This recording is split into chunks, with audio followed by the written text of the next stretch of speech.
my mother's birthday, I arrived with a cake my children had helped prepare. My father greeted me at the entrance and said, "Don't turn this into your moment." I gave a nod, placed the cake on the table, and walked out. A quarter of an hour later, my brother sent a message. "Why was Mom's card rejected at the bank?" I responded. "She told me not to make it about me." So I didn't. 2 hours later, my father appeared at my doorstep, livid. I opened the door and said, "I don't know why I keep expecting something different from them." I should have seen it coming. But this year felt like it could be different, or at least I convinced myself it might be. My mom was turning 55, and I'd spent months planning a gesture that could finally matter, or at least prove I was still making an effort. She was never the affectionate type. When she walked out on us, I was 10. Vanished for 6 years, returned as if nothing had changed, and treated me like I was just part of the scenery. My dad didn't object. He never did. And my younger brother, Jeremy, born after her return, became the fresh start. All the focus, love, and hopes went to him. I was yesterday's story. Still, I thought a grand gesture might change things. Maybe if I gave enough, it would finally be enough. So for her 55th, I saved up and bought her a car. Nothing extravagant, but new, reliable, practical. I pictured the moment I'd hand her the keys after dinner, telling her it was from me and the kids. My 2 little ones had spent the morning helping me bake a cake. Chocolate hazelnut, her favorite. They were so proud of it. We even scrawled, "Happy Birthday, Grandma," in wobbly blue frosting. I told them this would be a memorable day. We pulled up to their house around 5 p.m. I carried the cake, my kids racing ahead, buzzing with excitement. I hadn't even reached the porch when the door swung open and my dad stood there. No warmth, no greeting, just a stern, "Don't make this about you." That was it. No happy birthday, no good to see you. Just those words, like I was intruding on their celebration. I stayed silent, walked to the kitchen, set the cake down, turned to my kids and said we were going home. They were puzzled but trailed after me. I didn't explain, I didn't have to. 15 minutes later, Jeremy texted, "Why did Mom's card get declined?" I replied, "She said not to make it about me." So I didn't. 2 hours later, my dad was at my door, face red, breathing heavily. He didn't wait to speak. He shouted about how I'd humiliated them, caused a scene, ruined her day, said I always do this, always make it about myself. I let him finish. Then I walked to the counter, opened a drawer, pulled out the key fob and held it up. It still had the dealer's tag. He stopped cold. He knew what it meant. I told him the car was parked 2 blocks away. It was meant to be her surprise, but I'd left instead because clearly I wasn't supposed to steal the spotlight. His demeanor shifted. Suddenly calm, courteous, he said the kids should come back. Grandma wanted to see them. Maybe we could all move forward. I said we weren't returning. He tried again, said they were just exhausted, not thinking straight. That I'd misunderstood. Then he left, quieter than he'd come. That night I saw their Facebook post. Dozens of party photos. The cake we made was in everyone, but they'd removed me from the family group. I wasn't mentioned. And the caption? "So sad our dear son couldn't be here, we missed you." It was revolting. And now I had this costly car sitting outside, mocking the idea that I could ever buy my way into their acceptance. I didn't know what to do with it. I just knew they weren't getting it. I barely slept that night after seeing the post. It lingered in my mind like a persistent hum. Those fake smiles, our cake front and center, the caption. "So sad our dear son couldn't be here, we missed you." I stared at it until I couldn't anymore. Then I went outside and looked at the car. Still parked on the side street, still pristine, still not theirs. The next morning was calm, thankfully. I took the kids to school, brewed coffee, sat at the kitchen table, and tried to convince myself it would all pass. Around 10 a.m. there was a knock. It was my mom. I hadn't seen her at my door in over 5 years. I opened it, and there she was, holding a cheap cellophane-wrapped basket. Store-bought muffins, the kind with that odd chemical lemon scent. She smiled like we were casual acquaintances running into each other. Said she was just passing by. I asked if everything was okay. She shrugged, said she just wanted to say hello. Asked if the kids were home. I told her they were at school. She acted surprised, as if it was shocking that kids were at school at 10 a.m. on a weekday. Then she handed me the muffins, said she might bring some old children's books next time. I said fine, and she left. That was it. The next day, my dad showed up. He was carrying a new Lego set, one of those $80 Star Wars kits. He said he got it on sale. Like that explained everything. Then he asked if the kids were around. Same routine, awkward smile. Said maybe we should come over for dinner sometime. He even asked about my job, which he hadn't done since I was 24 and working nights at a gas station. Said I looked like I was doing okay. The day after, it was her again. This time with a box of chocolates and a Sudoku book she said my son might enjoy. Then my dad again with 2 pizzas and a comment about how I must be too busy to cook. Every time they came, they asked about the kids first. Every time they acted like the past decade hadn't happened. No apology, no mention of the party, no reference to the car, but I saw the glances. My dad lingered by the window once, said, "That yours?" While nodding toward the driveway, I just said yes. I'd moved the car from the street to the driveway. No plates yet, dealer sticker still on the window. I wanted them to see it. Let them speculate. The kids, of course, were thrilled. My daughter beamed when my mom brought a stack of old fairy tale books. My son couldn't stop talking about the Lego set. I didn't say anything. I didn't tell them what this really was. I wasn't going to burden them with that. For 7 years, my kids were invisible to them. No offers to watch them. No random visits. Jeremy's son, Nathan, had 3 bikes before he was 8. My daughter was still riding a second-hand scooter we got at a yard sale. Jeremy's family got Disney vacations. Mine got a late birthday card with the wrong name, and now they were showing up daily, asking if they could take the kids out for a bit. Laughing too loudly. Talking about how much they missed family time. I didn't argue, I didn't call them out, because I knew exactly what they were doing. They thought they could win it back. Thought if they played doting grandparents for a few weeks, I'd forget everything. That I'd hand over the keys with a grin and thank them for finally showing up. I made no promises. I gave no hints. And they weren't getting that car. Not after 55 years of rewriting the story. It had been nearly 3 weeks of the same pattern. Daily visits. Forced smiles, surprise gifts, over-the-top praise for the kids.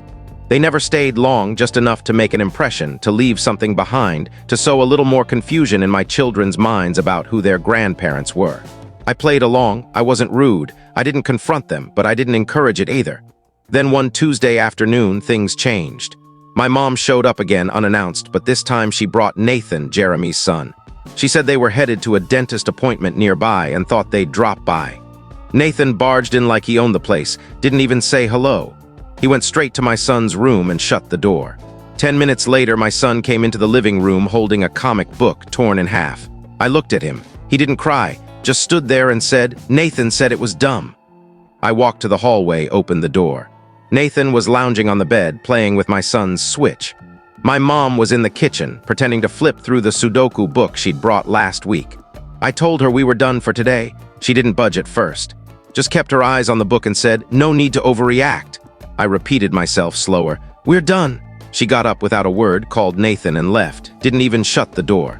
The next day, no one came, or the day after. Then Thursday evening, around dinner time, there was a knock. I opened the door and both my parents were there, arms folded. I could sense it before they spoke. This wasn't a visit. My dad started first. Said they were done with games. Said they'd been kind, considerate, even remorseful, and I was still holding a grudge. My mom chimed in, said I was raising my kids to be resentful and cut off, that I needed to stop, using the past to justify being selfish. Then she asked about the car. No pretense, no smile. She asked point blank if it was still meant for her or if I was keeping it out of spite. I didn't speak for a long moment. The kids were in another room, laughing, oblivious. Then I told them the truth. I had wanted to make things work. I really did. And it hurt more than I could admit that it ended like this. I went to the drawer, pulled out the keys, and held them up again like before. But this time I didn't just show them. I tossed them on the table and said, "This is what you lost when you told me not to make it about me." They stared at the keys. Then like a switch flipped, my dad's tone softened. Said I was being overdramatic.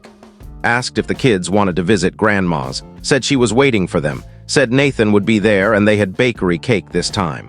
Smiled like nothing had happened. I shook my head and said they weren't going.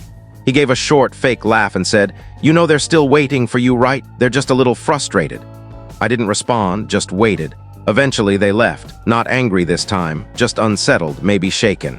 Later that night they posted on Facebook again, more party photos, another forced caption. "Such a shame our dear son couldn't make it. We saved him a piece." I tried to ignore it, but then I noticed something else. My account had been removed again. This time, my daughter came to me and asked why Grandma said online that I didn't show up because I had better things to do. I didn't know how to explain that to a child. That was when I realized this wasn't about the car anymore. This was about control, image, story, and they were losing all of it. By the end of the 3rd week, the pattern was clear. They stopped trying, no more daily visits. No more drop-ins with puzzles, muffins, or cereal boxes they pretended were special. No more fake interest in bedtime stories or school projects. My doorstep, once their stage, was quiet again. Calm but empty. At first I thought they might have finally gotten it. Maybe they looked in the mirror and saw what I saw. But then Saturday came. Around 10 a.m., as I was pulling the trash bins back, they pulled up in their car. I didn't have time to pretend I wasn't home. They got out like nothing had happened. My mom held a potted plant, some lavender thing, and my dad had a shiny soccer ball under his arm. He smiled and mentioned the weather. My mom held up the plant, called it a peace gesture. Then my dad said they were thinking of taking the kids to the park, that Nathan was already there with Jeremy, and wouldn't it be nice for the cousins to hang out? I stood still, hands on the trash bin. I said we had plans. My dad's face hardened first. He said they were tired of coming by all the time and getting nothing back. Said it was obvious I didn't want peace, that I was stuck in the past. My mom added that they'd done more than enough lately, gifts, visits, effort. She said I needed to let go of whatever I was clinging to. Then she asked indirectly about the car, not outright. Just, so what's the plan with it? Still figuring it out? That's when I lost the last shred of patience I had. I told them I never wanted it to be like this, that I'd tried for years to be noticed. And when they didn't notice me, I tried harder for them to notice my kids. And still nothing. I said if this was just a ploy to get a prize, they could stop now. The keys were off the table. I told them if they wanted to be in my kids' lives, they were welcome. But if they were only here hoping for a car, they could leave. And they did. But not before my dad turned back and said, "You know what, Kurt? You've made this so much harder than it had to be." I didn't respond. Monday came, then Tuesday. No calls, no visits. The silence felt familiar now. And this time I knew it was final. Then I heard through a neighbor, because of course it was a neighbor, that my parents were telling people I'd refused to reconcile. That I'd pushed them away after they tried so hard. Jeremy backed their story, said I had issues with the family, that I was still bitter. And that's when the gifts stopped for the kids, not just the visits, everything. My daughter's birthday passed. No card, no call. My son asked if Grandma forgot him. I didn't know how to answer without something breaking inside me. I found myself staring at the car again that night. I'd been so proud when I bought it. Worked overtime, saved every penny, skipped trips. It wasn't even for me. That was the worst part. It never had been. Now it just sat there, useless. A reminder. I started researching return policies. I didn't expect them to disappear completely. But they did. One day they were showing up with storybooks and promises. The next they were gone like they'd never existed. No texts, no calls. No awkward attempts to drop off leftovers or ask about the kids' schoolwork. They went silent and stayed that way. At first I thought they were just regrouping, maybe planning a new tactic. But weeks passed. My daughter's birthday came. Nothing, no, we forgot. Not even a Facebook post. That's when it really hit the kids. My daughter asked that night if Grandma was upset with her. I told her the truth, that none of this was her fault. That sometimes adults make odd choices when they don't get their way. But I could tell she didn't fully get it. How could she? The strange thing was, their absence felt almost louder than their presence had. There was no family left now. Jeremy and I weren't talking. My parents were off doing whatever, pretending I didn't exist. The only ones who stayed the same were the kids, still joyful, still asking questions I couldn't answer. The car was still in the driveway. I'd started the process to return it. The dealership took it back, of course, with a fee. 10% off the top gone, just like that. It stung more than I expected, not just the money, the meaning behind it. That something I worked so hard for became just another broken bridge. 2 days after the return, they showed up again. Of course they did. My dad stood on the porch like nothing had happened. No knock, no call, just rang the bell and waited. I opened the door. He didn't ask how I was, didn't ask about the kids, just said they needed help. $4,000. No explanation, no details, just that. Said it calmly, like asking a buddy for a favor. I looked at him and felt nothing. No guilt, no urge to fix it, just clarity. I said no without hesitation. He stared for a moment, then turned and left. No argument, no anger. Just the quiet sound of his steps off the porch. Then he shut the car door behind him. Not hard, but firm enough to make a point. I haven't heard from them since. The kids still ask questions sometimes, but less often. And I never know quite what to say. I don't want to taint their view of family, but I won't lie either. Some nights I wonder if I should have just given them the car. Maybe it would have been simpler, but that thought fades fast. They made their choice long ago. And now I've made mine. I didn't notice it at first. The calm. At first, I mistook it for mere silence. like after a storm when you're still bracing for thunder that doesn't come. Then one morning I realized no one had mentioned them in weeks. No calls, no knocks. No Facebook posts dripping with guilt. Not even backhanded comments through mutual friends. It was like they'd finally accepted it, or maybe they just got tired of pretending. And life somehow didn't fall apart. The kids were thriving. My daughter made a new friend at school and was learning to braid her own hair. My son joined the chess club and beat a 5th grader in his 2nd week. I was there for all of it. Every science fair, every game night, every dentist visit. No one canceled last minute. No one pretended they forgot. I still had moments where the weight of it all tried to creep back in. Mostly late at night when the house was still and I'd glance at the drawer where the car keys used to be. The memory of the car wasn't about the money anymore. It was what it represented, that I thought love could be won with enough effort, enough sacrifice. And then, one Tuesday, karma finally caught up with them. A coworker whose wife knows Jeremy's wife told me they were in financial trouble. Apparently, my parents had co-signed a loan for Jeremy, some business scheme or house flip, whatever buzzword he used for chasing cash without a plan. It tanked fast, the contractor vanished, the buyer backed out. Suddenly they were drowning. My parents tried to get Jeremy to cover it, but he was already dodging. Without leverage, they were stuck. Mortgage payments, overdue taxes, penalties. They started selling things off, stopped socializing. Even missed Nathan's birthday party according to Facebook, which I could still see through my daughter's account. I didn't laugh, I didn't smile, but I didn't feel bad either. Then 2 weeks later they showed up. It was early evening, I was making dinner. My mom rang the bell this time. She looked thinner, older, no makeup, no forced smile. She didn't ask about the kids, didn't offer a hug. Just stood there and said they were going through a tough time, and if I could help maybe $4,000, it would mean a lot. She said it was just until they sorted things out. Said I'd get it back naturally. I asked if she remembered the last time she asked me for money. If she recalled removing me from the family page and posting a cake my kids made with a caption implying I chose not to show up. If she remembered the Christmases where Nathan was the star while my kids didn't even get a mention. She didn't answer. I told her she didn't need to explain further, that I hoped things would work out for them. But I wasn't their bank. Not anymore, and definitely not for people who only showed up when their world was falling apart. Then I closed the door, no shouting, no fists, no parting shots. She turned and walked back to the car, slowly. Like she didn't expect it to work but had to try anyway. I haven't heard from them since. Jeremy hasn't spoken to me in over a year. They went completely silent, like someone cut their connection to our lives. No more family gatherings, no photos, no updates. Even the second-hand gossip dried up. I don't think they even mention my name anymore.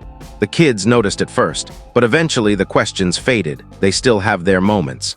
Like when my daughter asked why we don't have big family dinners like her friend Lucy's family. Or when my son said he barely remembers Grandpa's voice. I tell them the truth I can live with. Some families drift apart.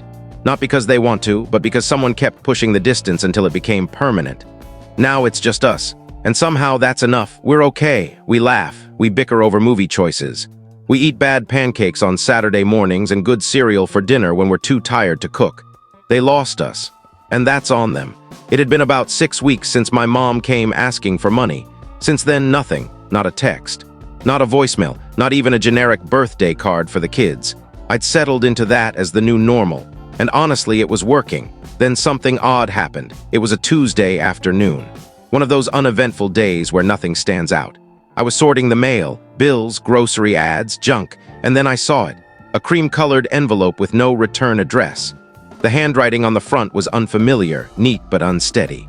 I opened it expecting a scam charity flyer or a local campaign. It wasn't that. Inside was a single folded sheet and a photo. The photo was old, probably from a disposable camera. It was me around 11 at a community center birthday party. Balloons, a half-eaten cake, my dad awkwardly posed behind me. My mom was barely in the frame, off to the side. The note just said, "Found this cleaning the garage, thought you'd want it, it was a good day. Dad." No apology, no questions, just that. It felt strange, not sad, not warm, just random. Like someone trying to pull on a memory they didn't help create. I showed it to the kids that evening. My daughter asked why Grandpa sent it after not talking to us. I didn't have an answer. My son looked at the photo and said, "You look kinda lonely." He wasn't wrong. I put the picture in a drawer. I didn't reply. I'm not sure they even wanted a reply. But it made me wonder, why now? Why that photo? And why send it anonymously like a message in a bottle? I don't know what they're playing at, but I've learned not to be surprised anymore. So, what are your thoughts on this story? Do you agree with what happened, or do you see it differently? Let us know your opinion in the comments. We'd love to hear from you. And if you enjoyed the video, make sure to give it a like, subscribe to the channel, and hit the bell icon so you don't miss any of our upcoming stories. See you in the next one.